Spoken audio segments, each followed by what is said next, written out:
Good day! Welcome back to the channel. Today, nandito tayo sa isa sa pinaka-unique at pinaka-relaxing spot dito sa Siargao. Hindi lang siya beach, hindi rin siya pool. It's something in between, natural, peaceful, and super magical. So this place is called Magpupugko Rock Pool. What makes this place special? Lumilitaw lang ang rock pools kapag low tide. Kapag high tide, wala kang makikitang pool, puro alon lang. Pero once bumawa ang tubig, lalabas ang crystal clear, natural pools curved by the nature itself. From above, sobrang ganda niya tingnan. Parang hidden paradise na biglang lumitaw.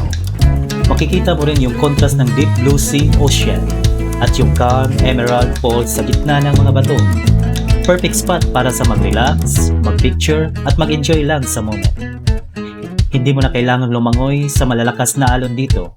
Tahimik lang yung tubig, parang natural infinity pool na gawa ng dagat at bato. Kaya kahit gusto mo lang mag-chill, magmuni-muni, or magtanggal ng stress, this place is perfect for you. Magpupugko Rock Pools is not just a tourist spot. It's a reminder na minsan the best places are first only when the timing is right. So if you're visiting Siargao, don't rush.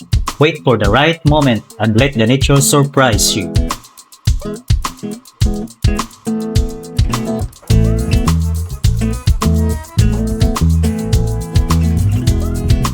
Kung gusto mong mga ganitong adventure ko, tara, sama ka sa ride ko.